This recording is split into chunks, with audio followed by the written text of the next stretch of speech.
Bonjour à tous et merci de venir aujourd'hui à ce séminaire. Donc, on est très content d'accueillir Eugénie Joltrou, qui est doctorante à Paris-Dauphine, qui travaille notamment sur la responsabilité élargie du producteur et puis plus généralement la question de gestion des déchets et d'économie circulaire. Donc, voilà. Comme d'habitude, si vous avez des questions pendant la présentation, n'hésitez pas. Voilà, je vous souhaite un bon appétit et puis bon séminaire à tous. Merci. Bonjour à tous. Donc, merci de me recevoir aujourd'hui pour votre Friday Lunch. Et donc, aujourd'hui, je vais vous présenter un des chapitres de ma thèse, donc sur la responsabilité élargie des producteurs ou encore la REP, réduction des emballages ménagers et éco-conception. Alors, je vais passer quelques minutes sur le principe de responsabilité élargie des producteurs, donc qui est un principe où les producteurs deviennent responsables pour leurs produits en fin de vie. C'est généralement associé avec un objectif de recyclage. Donc, on va avoir des producteurs qui vont payer au moins partiellement une partie des coûts de recyclage associés à leurs produits. Et donc, dans une logique de minimisation des coûts, ces producteurs devraient avoir intérêt à rendre leurs produits plus recyclables ou à concevoir des produits qui vont générer moins de matière à recycler en fin de vie. Donc, c'est en accord avec le principe du pollueur-payeur. Comme je vous l'ai dit, donc, on devrait avoir des incitations à l'éco-conception des produits, au moins pour la dimension fin de vie et utilisation de la matière. C'est une approche qui est basée sur la consommation. Donc, les importations sont considérées, mais pas les exportations. Et donc, dans la théorie, c'est une approche, donc on considère que ça permet de restaurer un signal prix quand les marchés du recyclage ne fonctionnent pas parfaitement. Donc, qu'est-ce qu'on entend par des marchés de recyclage qui ne fonctionnent pas parfaitement? Ici, j'ai un producteur amont qui est donc influencé par le prix des facteurs de production et la technologie et la demande des consommateurs. Donc, dans un marché parfait, on aurait les consommateurs qui vendraient aux opérateurs, aux recycleurs, les résidus de matière, les produits qui ne veulent plus, avec un prix plus élevé pour ceux qui se recyclent le mieux. Donc, en pratique, ce signal ici est perdu et la REP vise à restaurer un signal prix, mais en passant directement, en surpassant les consommateurs et directement le signal prix arrive aux producteurs. Donc, après, bien sûr, maintenant, il y a des approches de tarification incitative qui se déploient beaucoup, mais c'est très différent de la REP.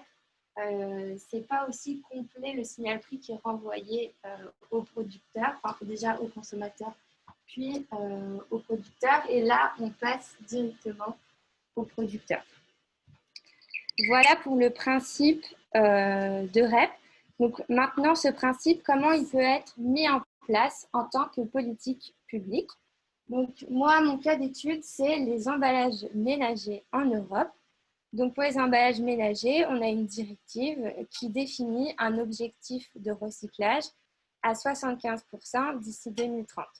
Pour atteindre cet objectif de recyclage, la Commission européenne a recommandé d'utiliser ce principe de responsabilité élargie des producteurs. Donc, le principe originel, c'est que chacun va payer pour ses produits en fin de vie et les coûts de ses produits. Donc, c'est ce qu'on pourrait appeler la REP individuelle. Donc, par exemple, ici, la REP individuelle, j'ai deux producteurs qui mettent chacun sur le marché un type de bouteille d'eau. Et chaque producteur va payer pour le coût de recyclage exact de sa bouteille et va prendre les décisions de conception de cet emballage en conséquence.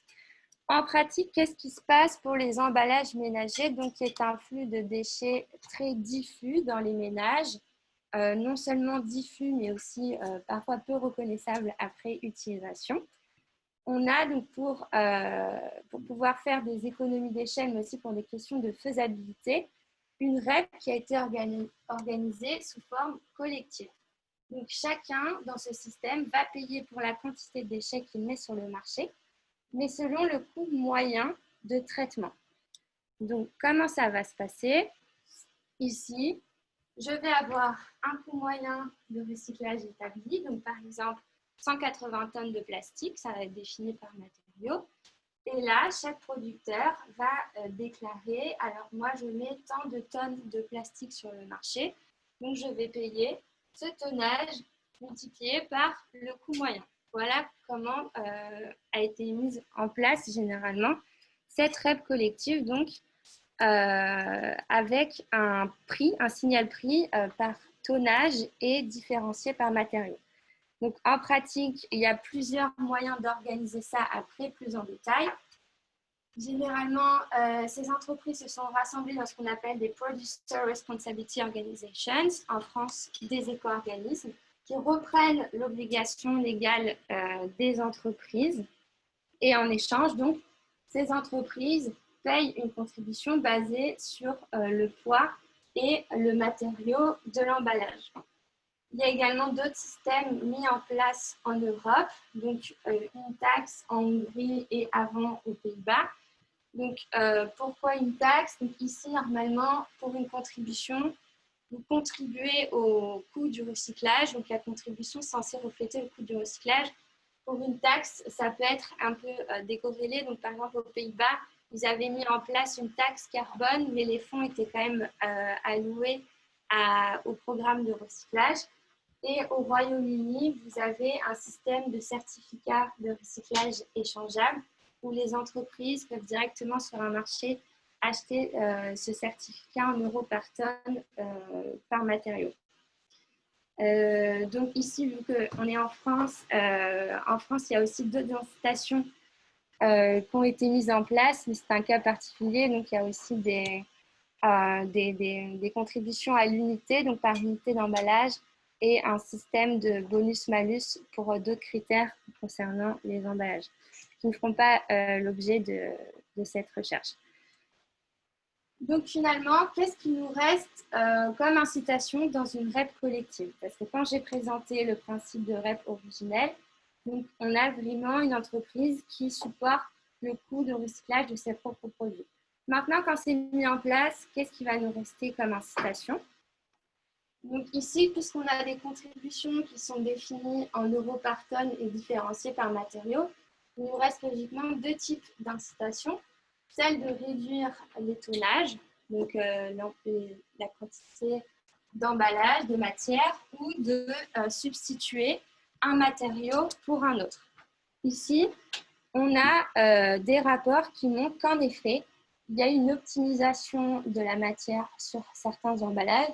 Donc, on a eu des bouteilles d'eau qui ont pu devenir plus fines et des emballages qui ont été réduits, donc par exemple qui ont emballé moins d'air pour les cartons. Donc, on a réduit la place de l'emballage, etc. Ici, donc, ma question de recherche, c'est est-ce que ce signal prix a effectivement réduit ces tonnages ou a provoqué des substitutions entre matériaux? Est-ce qu'on peut imaginer plein d'autres raisons pour lesquelles les entreprises auraient optimisé leur emballage que ce coût de la REP?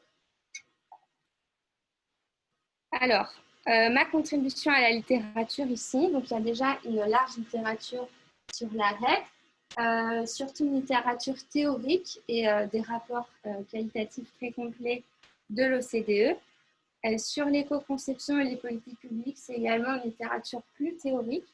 Et donc ici, j'ai essayé donc, de produire une recherche empirique sur la REP, qui consiste en une première évaluation empirique de donc des effets de la REP à l'éco-conception des emballages. Donc, qu'est-ce que je vais vous présenter aujourd'hui? Le résumé de ce papier. Donc, je vais utiliser un panel. Donc, ici, vous verrez, ça va être des données agrégées. Je n'ai pas obtenu les données par produit d'emballage. Donc, sur une dizaine d'années, 4 matériaux différents. Et donc, je vais essayer de tester la sensibilité ici de mon signal prix REP sur la quantité d'emballage mis sur le marché chaque année. J'aurai également une stratégie d'instrumentation, étant donné que donc, ce signal prix est censé refléter les coûts de recyclage qui peuvent eux-mêmes être influencés par la quantité d'emballage mis sur le marché.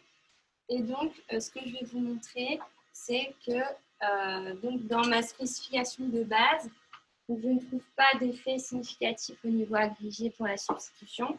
Je trouve qu'une augmentation d'1% dans ce signal prix baisse la quantité d'emballage par habitant d'environ 0,1%. Et ce qui correspond pour un citoyen européen à peu près à une canette d'aluminium par personne. Alors, donc, je vais continuer avec un plan classique et commencer par vous expliquer ma base de données. Alors,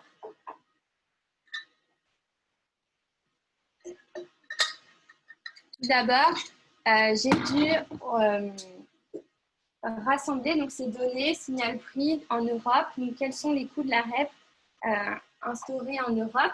Donc, pour ça, j'ai dû contacter les éco-organismes européens, regarder dans leur rapport, également donc, avec les administrations pour les taxes mises en place.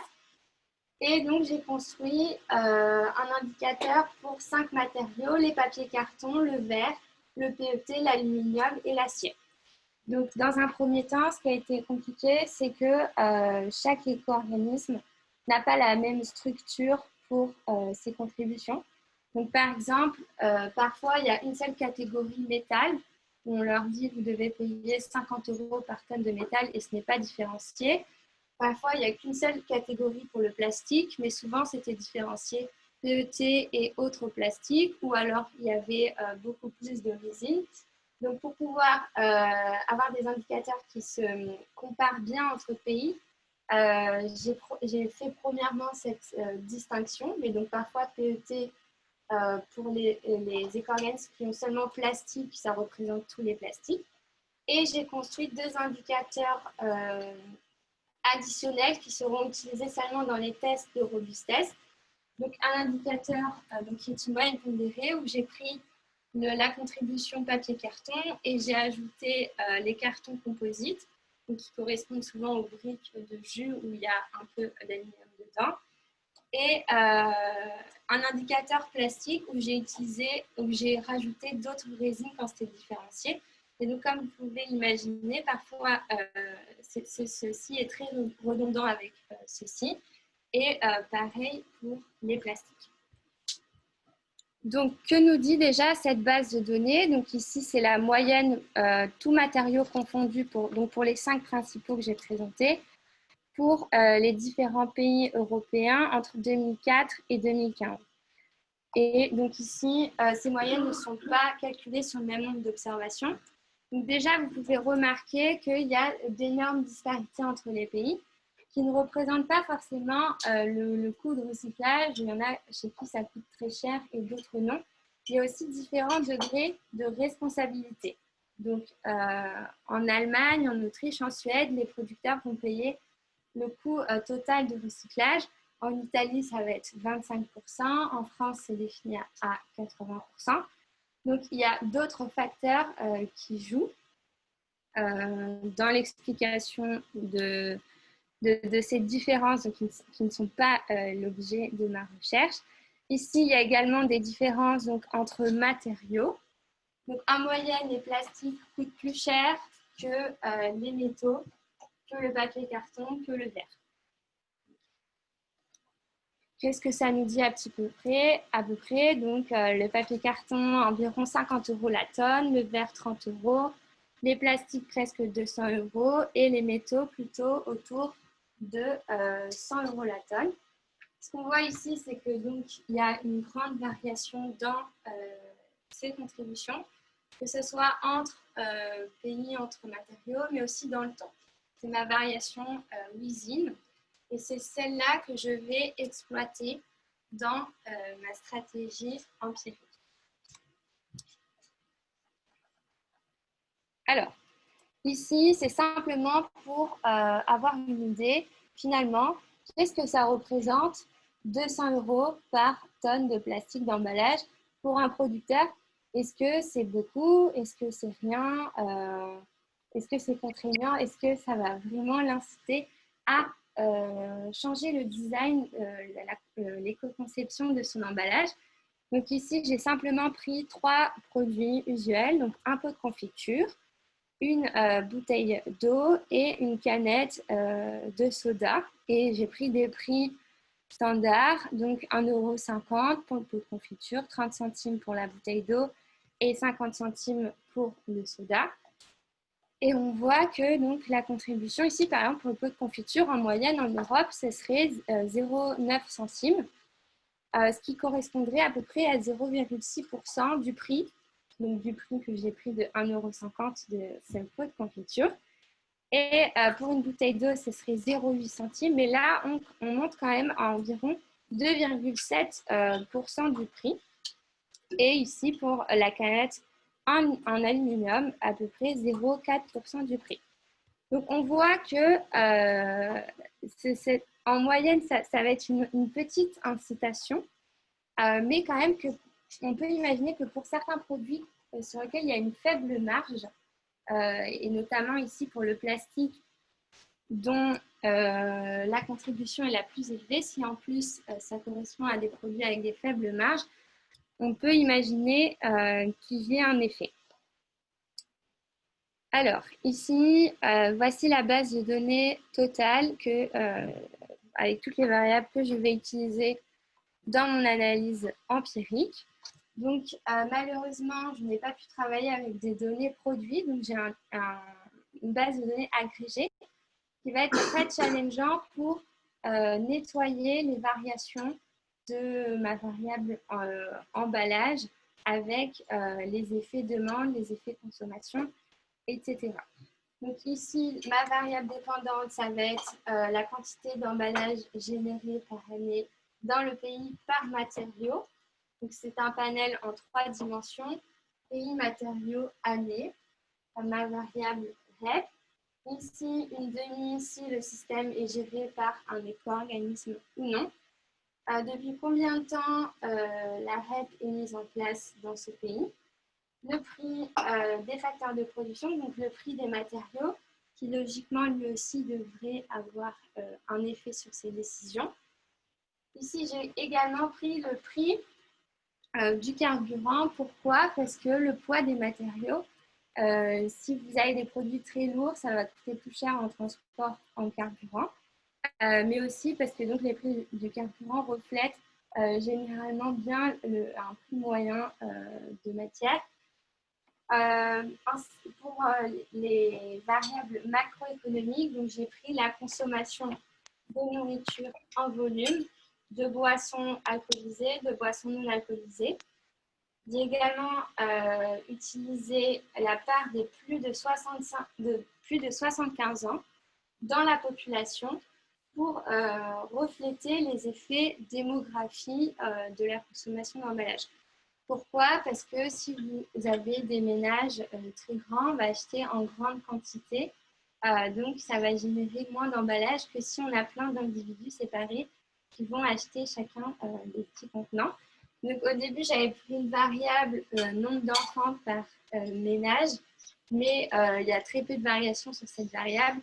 Et donc, cette part sharehold avait plus de variations et était très bien corrélée avec le nombre d'enfants par ménage. Donc, j'ai décidé d'utiliser cette variable.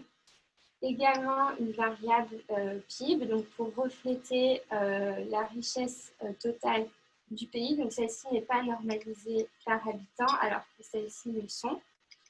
Et pour refléter les préférences environnementales des consommateurs, j'ai utilisé le pourcentage de votes qui va à des partis écologistes aux élections parlementaires.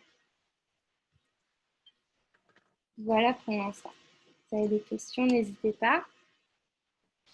Ma méthodologie maintenant, donc pour chaque matériau, j'ai régressé la quantité de déchets d'emballage sur le coût de la REP, donc en utilisant des variables de contrôle, des effets fixes pays matériaux et une demi-année. Et donc en utilisant un modèle log-log. L'hypothèse là dans ce premier modèle, c'est les effets substitution sont mineurs, donc peuvent être négligés. Donc pourquoi cette première hypothèse? Donc ici, vous voyez, j'ai le même M. Donc ça va être l'effet de la contribution plastique, par exemple, sur les emballages plastiques. Et donc là, je néglige l'effet, par exemple, de la contribution vert sur le plastique. Alors, pourquoi dans un premier temps, je néglige cet effet substitution? C'est parce que donc, les contributions entre elles sont très corrélées dans le temps et ça me faisait beaucoup de variables pour un set d'observations limité, étant donné que c'est la macro. Vous allez voir, j'ai à peu près 1000 observations. Donc, si je peux réduire des variables au début, c'est mieux. Mais je les ajouterai après. Dans un deuxième temps, l'hypothèse importante de ce modèle, c'est au niveau de la technologie. Donc là, je fais l'hypothèse que les chocs technologiques se diffusent chaque année, donc par la variable année, et que les changements mineurs ne demandent pas d'importants investissements. Donc en fait, cette hypothèse, qu'est-ce qu'elle veut dire globalement? C'est qu'il n'y a pas vraiment de frein technologique sur le fait de réduire ces emballages. Donc c'est ça l'hypothèse de ce modèle empirique. Et s'il y a vraiment un frein et que d'un coup on peut supprimer une bonne partie de la matière utilisée pour l'emballage, c'est diffusé par cette demi. Mais que si il s'agit de retirer le carton autour des yaourts, c'est faisable. Donc bien sûr, ça demande de regarder la logistique, etc. Mais ici, je n'ai pas de variable pour capter ça dans le modèle. Donc, les premiers résultats de ce modèle, donc j'ai un effet significatif à 1%. Donc, que veut dire ce coefficient ici, donc, qui est le modèle de base? C'est que 1% d'augmentation dans le signal prix REP est associé avec une baisse de 0,6% de déchets d'emballage par habitant, ce qui correspond à peu près à 2 pots de yaourt, donc ou une canette de coca, pour vous donner une idée de ce que ça représente, ces histoires de grammes.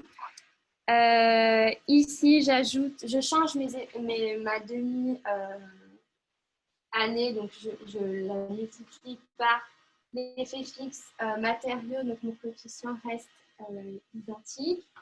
Ici, ici j'enlève, ici j'ai un échantillon réduit. Pourquoi? Parce que donc, vous aviez vu que là, il y avait des pays qui avaient quand même des contributions très, très élevées, beaucoup plus élevées que les autres. Et pour la variation, je ne l'ai pas montré, mais il y a des pays avec des variations beaucoup plus importantes également dans la contribution. Donc là, j'avais peur que ce coefficient soit seulement le fait de ces quelques pays avec des contributions très élevées ou très variables. Donc je vérifie que ce coefficient est robuste au fait de retirer donc, ces pays-là. Et donc logiquement, en magnitude, il baisse, mais il reste significatif. Et donc, dans ces deux colonnes, enfin, j'ajoute les contributions avec retard parce que il est logique de penser que les entreprises peuvent réagir avec retard à une augmentation d'une contribution. Pourquoi? Donc, le temps de changer la conception de l'emballage prend un peu de temps, mais aussi, par exemple, pour s'assurer que cette augmentation, elle est persistante, elle est durable. Si c'est juste un événement ponctuel qui va augmenter le coût du recyclage, les entreprises peuvent se dire que ça ne va pas rester comme ça et que ça va redescendre après. Donc ici, on voit, oui. J'ai un peu du mal avec mon ordre de grandeur enchaîné par habitant. Oui. Je n'arrive pas à voir si c'est beaucoup. Je peux mettre en perspective avec. Ok. Donc, c'est 10 grammes par habitant, oui, enfin, il faudrait peut-être multiplier en tonnes totales. En fait, c'est 10 grammes sur 166 kilos, par exemple. Donc, c'est très peu de ce qu'on génère. Nous, donc, l'idée de ce papier, donc après, on discutera du coefficient, de la causalité, etc. Mais donc, a priori, donc, si effet il y a, donc, il y a un effet sur des grammes d'emballage, mais ce que je veux dire, c'est, ou sur l'éco-conception, mais ça va pas être un levier énorme, a priori, pour passer au zéro déchet ou réduire drastiquement la quantité de déchets générés dans les pays. Le fait que c'est des élasticités qui soient aussi faibles, est-ce qu'on pourrait penser que ce n'est pas forcément linéaire en fait? C'est-à-dire que tu fais un petit peu avec ta connaissance en fait. Et si tu sens que l'échantillon entre des règles plutôt élevées et des règles faibles, tu pourrais imaginer que ton élasticité n'a pas nécessairement la même. Ok. Peut-être regarder un peu les linéarités là-dedans. Ouais. Tu commences à le faire un petit peu, si je comprends bien, ta Oui, c'est vrai. Je crois que j'ai déjà fait, mais ça fait longtemps. Donc, il faudrait effectivement que ça que je le refasse, que je précise l'effet que j'avais trouvé. Ok. Ouais. Ok, ça, je ne l'ai pas fait encore. Merci.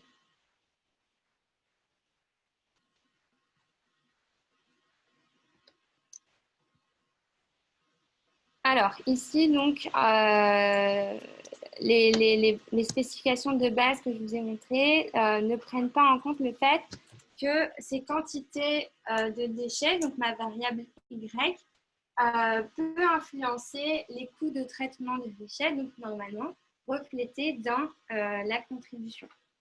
Donc, il y a potentiellement un biais de simultanéité.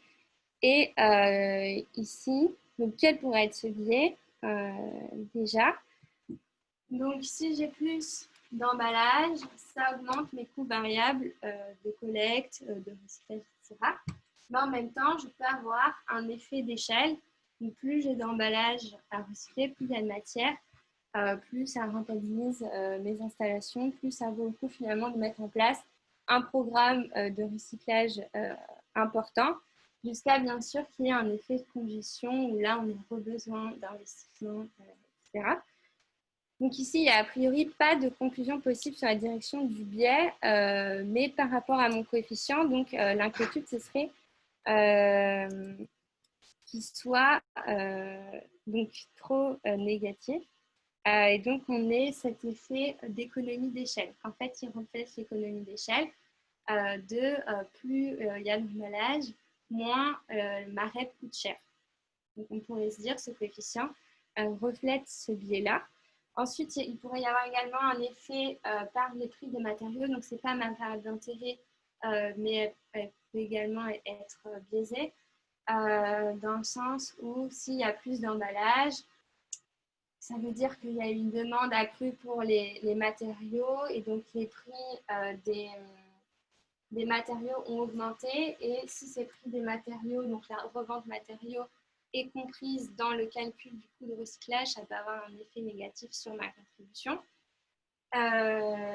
Et donc, mais en même temps, s'il y a plus de déchets, ça augmente l'offre de matériaux recyclés. Donc, si c'est recyclé, et là, on aurait, via le prix des matériaux, un effet positif sur la contribution. Mais ça, donc ça repose sur l'hypothèse que effectivement la revente matériaux est bien prise en compte dans le calcul du coût de recyclage dans tous les pays. Quand je regarde la corrélation entre prix des matériaux et la REP, elle est significative, mais elle est positive et très basse. Donc, a priori, ce n'est pas vraiment le cas, en tout cas dans mon panel et dans les prix que j'ai utilisés. Donc, en moyenne, bien sûr, dans mon échantillon. Alors, si mon coefficient est surestimé, donc dans le négatif, je veux dire, donc ça voudrait dire que des larges quantités de déchets vont réduire simultanément les coûts de la REP grâce à des économies d'échelle.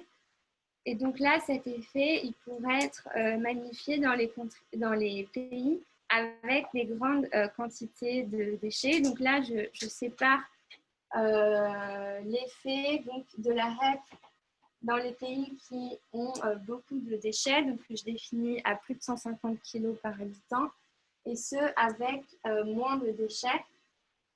Et ici, donc, j'ai un coefficient plus petit pour les pays où il y a plus de déchets. Donc, a priori, donc ça ne permet pas de conclure avec certitude, mais a priori, il n'y aurait pas, en tout cas via ce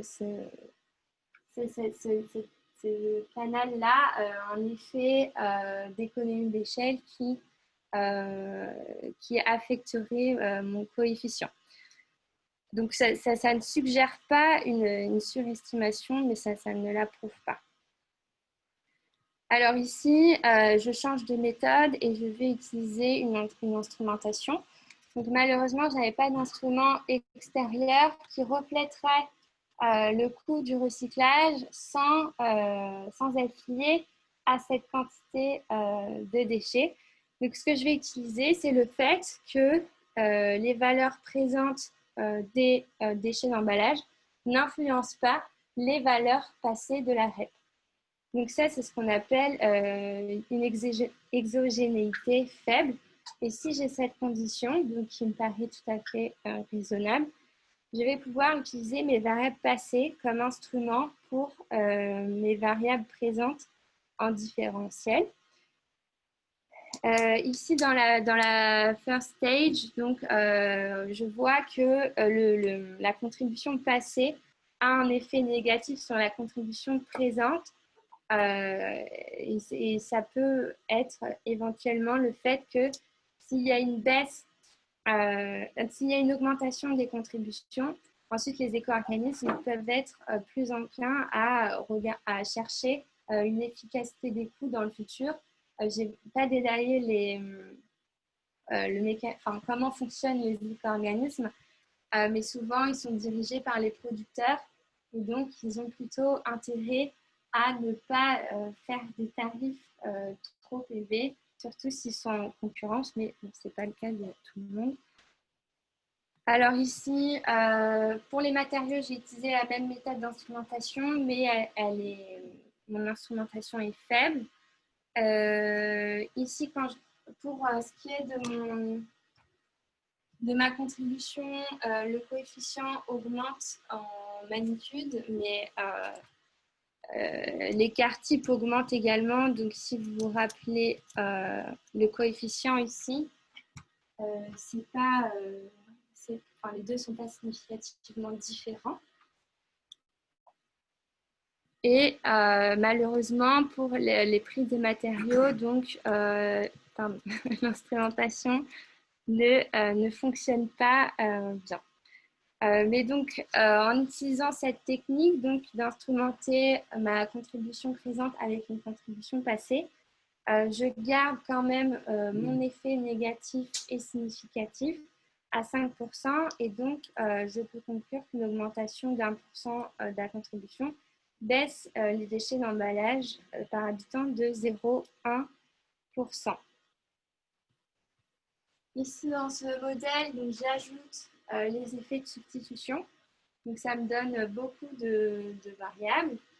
Donc, ici, si j'ai verre, plastique, métal, papier, donc je vais avoir ici bêta, c'est le même coefficient qu'avant. Donc, l'effet de ma contribution sur les emballages, donc avec les mêmes matériaux. Et ensuite, j'ajoute un coefficient spécifique au verre, avec ici 0 pour ne pas avoir la même variable, puis vert pour distinguer spécifiquement, par exemple, un effet du verre sur les autres matériaux. Mon coefficient bêta reste négatif et significatif. Donc, le fait de négliger ces effets de substitution dans mon premier modèle est OK.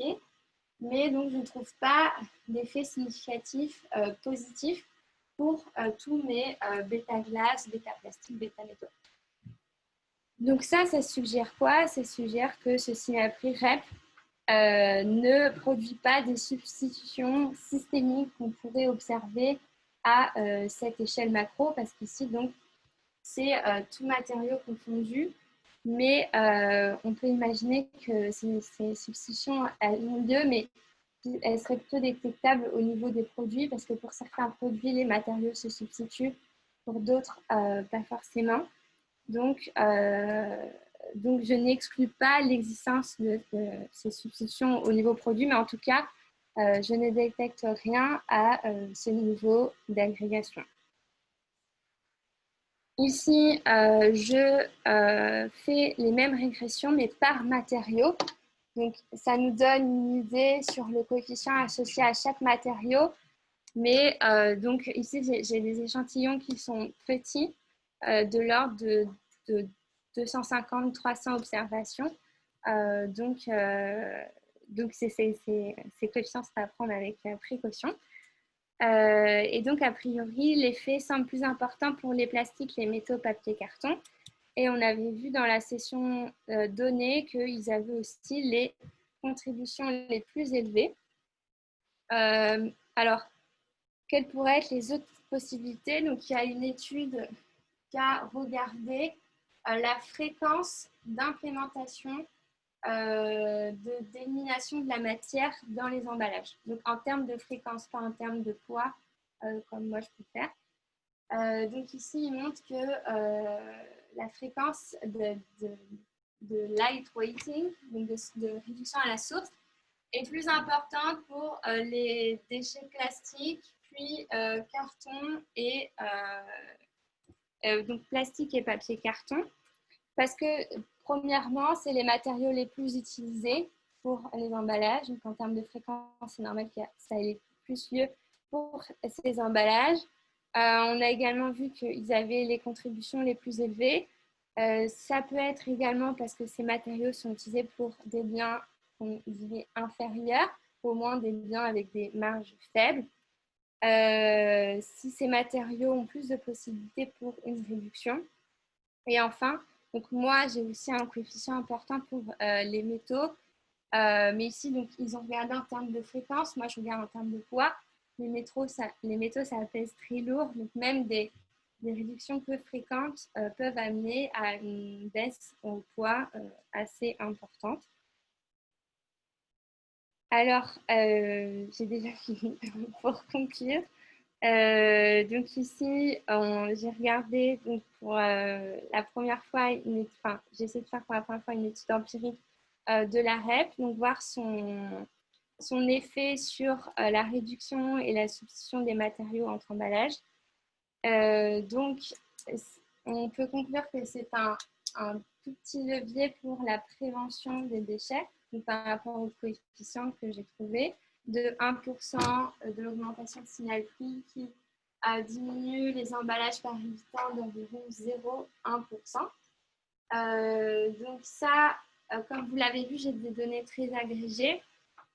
Ça prend en compte l'hypothèse que mes variables consommation, elles prennent en compte tout l'effet demande. Sinon, ce coefficient, ça représenterait une borne supérieure parce que ça pourrait, si jamais ma variable demande ne nettoie pas complètement la variation de la demande dans mes tonnages emballage, ça pourrait être simplement que si donc je paye ma contribution, je fais passer ce prix sur le prix de mes produits et donc la consommation pourrait baisser. Mais bon, comme c'est des 0,9 centimes, je ne pense pas que l'élasticité est aussi forte, mais ça pourrait être le cas. Ce coefficient, donc, il cache des hétérogénéités entre les pays, les entreprises, mais aussi les produits, dus au caractère agrégé. Je n'ai pas trouvé d'effet significatif pour la substitution entre les matériaux d'emballage. Et donc, ça représente seulement 16 grammes par habitant, donc pour un citoyen européen qui génère annuellement environ 166 kilos de déchets d'emballage. Juste les emballages, pas les déchets totaux. Donc, qu'est-ce qu'on pourrait faire si on voulait accélérer cette prévention des déchets via la REP? On pourrait donc bien sûr augmenter le signal prix. Après, ces coûts pourraient être considérés comme une contribution. Ils devraient quand même toujours refléter les coûts de recyclage. Sinon, si c'est totalement découvré, c'est une taxe sur les emballages. On pourrait être considéré as advanced disposal fees. Donc, dans le cadre des REP, c'est le terme anglais pour contribution. Il y a également un channel qui peut être utilisé par les pros. Donc, ils peuvent être comme des conseillers, comment il faut concevoir vos produits, comment réduire la matière, etc.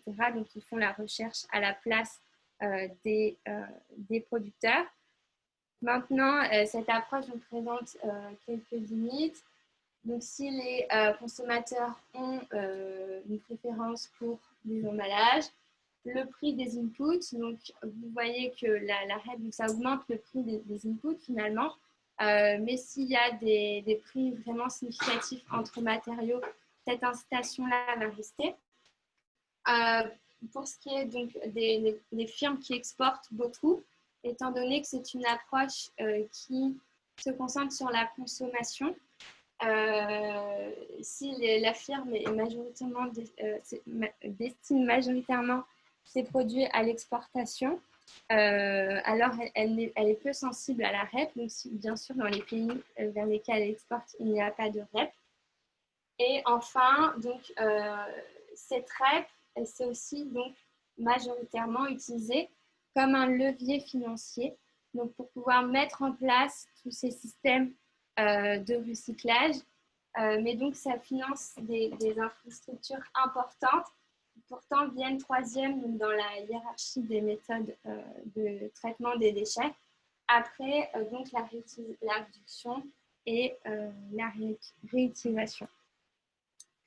Voilà, donc comme vous l'avez vu, les limites, donc les données agrégées, la technologie, éventuellement les données d'emballage. Voilà, merci. Oui.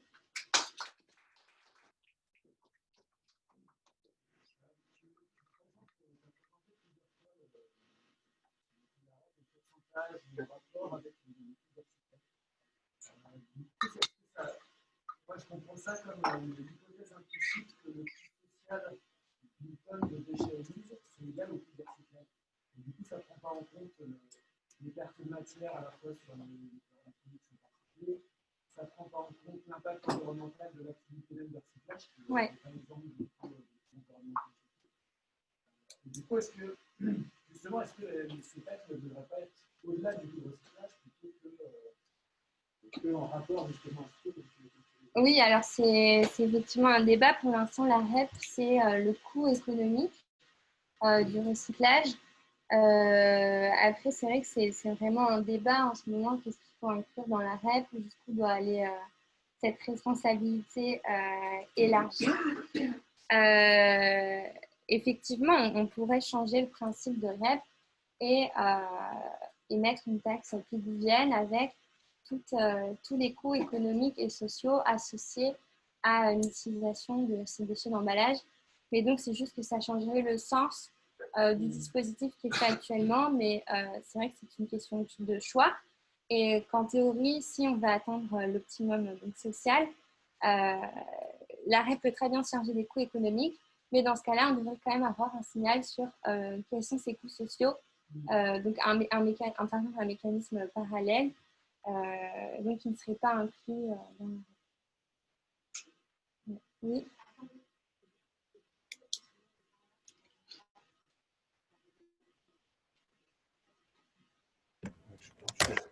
Voilà. Oui, alors moi je m'interrogeais sur la pertinence du modèle log-log. Je comprends bien qu'il vous permet d'estimer des élasticités, mais je ne suis pas sûr que ce soit le calcul d'élasticité qui est le plus intéressant dans votre problématique. Parce que par définition, c'est une analyse à la marge. Ça vous permet d'évaluer s'il y a une variation de 1% du coût, quelle est la variation en pourcentage par rapport à l'existant du tonnage. J'aurais tendance, moi, plutôt à essayer d'estimer un modèle log-line. et à expliquer le log de la quantité par le niveau directement du coût. Parce que ça vous permettrait de faire une analyse contrefactuelle. C'est-à-dire de dire, s'il n'y avait pas la REP, donc si je mets le coût de la REP à 0, ce que vous pouvez faire dans un modèle log-line, mais pas dans un modèle log-log, parce que vous devez prendre du log de 0 et ça ne fonctionne pas. Donc du coup, vous pourriez simuler quelles seraient les quantités avec un coût de la REP à 0. De même que vous pourriez simuler, par exemple, quelle est l'incidence d'un doublement du coût de la REP. Vous avez dit qu'il y a certains pays qui sont avec une REP à 25%, d'autres à 50%. C'est une différence en fait d'ordre 2. Donc c'est plus d'élasticité, ça. Alors ça rejoint effectivement la remarque sur la non-linéarité. C'est-à-dire qu'un modèle log-line, l'élasticité prix n'est pas constante. Et surtout, vous voyez, ça enrichirait ce que vous pourriez dire avec le modèle, parce que vous pourriez faire ce type d'analyse contrefactuelle, vous pourriez faire des simulations sur des variations de niveau de REP non marginaux. Merci beaucoup. Raphaël, tu veux intervenir? Oui, donc la REP, on voit que c'est un pur instrument prix, une taxe, quoi. Et ma question, c'était, est-ce qu'ailleurs qu'en Europe, on a des instruments plutôt quantité? Et est-ce que, d'un point de vue théorique, il y a eu une comparaison ex-ante sur l'intérêt d'avoir plutôt ce type d'instrument prix en allant jusqu'à son caractère pivotien, ou plutôt un instrument quantité ou hybride? Et aussi, c'était par rapport à l'efficacité relative de la REP. Est-ce que tu pourrais aussi voir les interactions avec d'autres politiques européennes? Alors, premièrement, pour les instruments quantitatifs, est-ce que vous parlez des quotas ou... Oui, il faut que tu Ok. Il faut remettre le son. Faut que tu remettes le son. Il faut remettre le son. Ah, pardon. C'est bon. J'entends un bout, mais c'est bon. Alors, à ma connaissance, il n'y a pas de quota sur l'utilisation de la matière. Ça supposerait une limite sur les ventes, ni par habitant, donc ce qui est généré en termes de déchets. Et l'autre question, par contre, je n'ai pas trop entendu parce que c'est en... Sur l'efficacité relative de la REP, Ok. prendre en compte les interactions avec d'autres politiques publiques en général, les politiques environnementales. Ok. Par rapport aux déchets en fin de vie. Alors là, les interactions qu'il peut y avoir, c'est plus particulièrement en ce moment la tarification incitative, où on a des ménages qui vont payer selon le coût, enfin, le poids de leur poubelle. Et donc ça peut provoquer des incitations à acheter des produits avec moins d'emballage ou des emballages qui se recyclent. Au temps de l'étude, donc jusqu'à 2015, c'était très peu mis en place ce dispositif. Donc il y a quand même c'est quelques villes en fait. Souvent c'est beaucoup de villes pionnières dans des pays, mais ça ne représente pas le pays. Et donc dans cette tarification incitative, donc moi vu que je travaille au niveau pays, je ne peux pas juste prendre, il faudrait que je travaille au niveau d'une ville et au pays, donc j'augmente la précision des données de mon analyse. Et dans ces tarifications incitatives, souvent, on a un frais fixe élevé. Donc l'incitation, ça vient sur un petit supplément.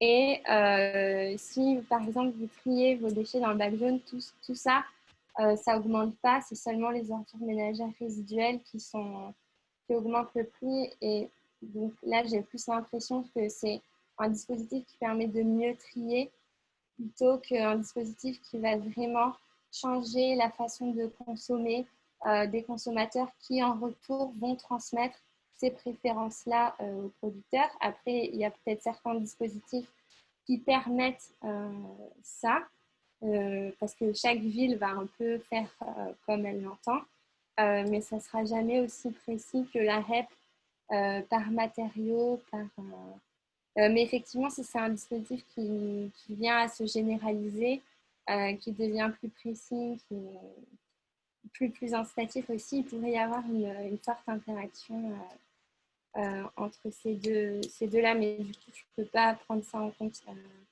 dans mon étude. Et je crois que vous avez une troisième question. Non. Ah oui.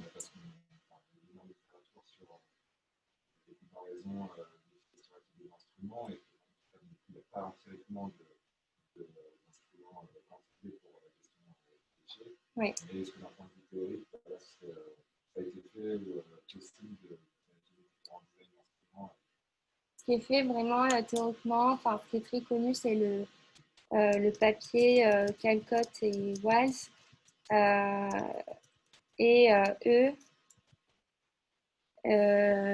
Eux, en fait, ils trouvent que c'est optimal d'avoir une combinaison taxes et subventions. Mais donc, encore une fois, ils utilisent, oui, un signal prix. Et si on avait un instrument quantitatif, je pense que ça n'a pas été donc sur l'utilisation de la matière, par exemple. Mais après, sinon, ce qui se fait aussi, c'est des normes produits. Donc, ce n'est pas quantitatif, c'est qualitatif. Il y a des standards, il peut y avoir des standards sur la durée de vie d'un objet, donc au-delà du emballage, mais la garantie, la durée de vie, ce que l'on peut réparer, donc mettre à disposition des pièces détachées. Est-ce que telle substance ou pas est interdite dans ce produit parce qu'on sait qu'elle va compliquer le recyclage, etc. Donc là, on peut avoir des normes quali, des standards sur l'éco-conception, qui serait un outil complémentaire si en fait le signal prix ne marche pas, donc on dit juste c'est interdit et voilà. Et sur le niveau quantité de matière utilisée ou quel matériau utiliser, je pense que ce serait très difficile à réfléchir à ça, sachant que ce serait une contrainte sur les ventes quelque part et comment choisir quelle entreprise a quel quota? Est-ce que c'est sur ses ventes passées, mais du coup, c'est pas forcément juste dans le niveau compétitif. Voilà. Après, normalement, donc, je crois que c'est pas vérifié empiriquement, mais logiquement, là, si on met des quotas, ce serait plutôt, à mon sens, sur l'extraction. Pour que le stock arrête d'être prélevé, qu'on arrête de détruire les écosystèmes pour faire des mines, etc. Donc là, pour moi, le quota, il doit plutôt être sur l'extraction. Et ensuite, si on a un signal prix efficace, plus les matériaux sont rares, plus ils vont coûter cher. Et donc, normalement, on devrait avoir moins de gaspillage de matière si on n'a pas tous ces matériaux plastiques pour des prix dérisoires. Et donc, forcément, on va faire des goodies, des jouets, on va peut-être, voilà. Mais je pense pas qu'on puisse réfléchir à un instrument quantitatif sur la fin de vie. Voilà. Oui. Une question sur vous.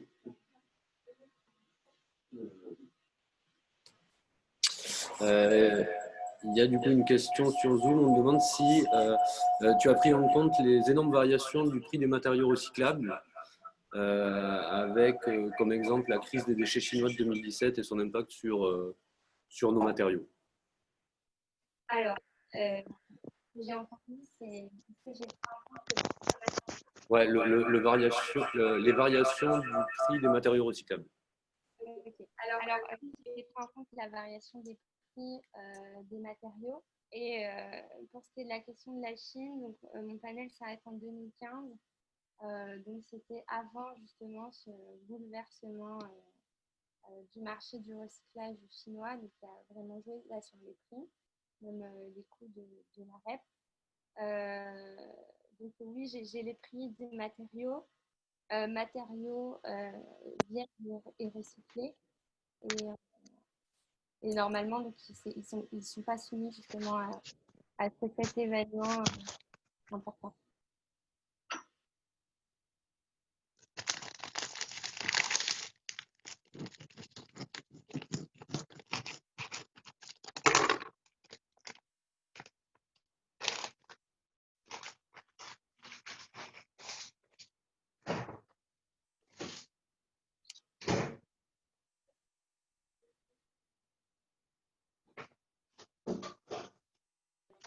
Ouais, bah, écoutez, s'il n'y a pas d'autres questions, je pense on peut s'arrêter là pour aujourd'hui.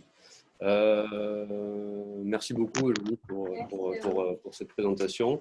Le prochain FLM, ce sera celui de... Alors, encore une fois, je ne me souviens plus exactement de la date. Ça doit être le 20 novembre, si je me rappelle bien, le troisième vendredi de novembre. Et on recevra notre fondateur, Christian Pertuis, qui nous parlera de son livre sur Covid et les changements climatiques.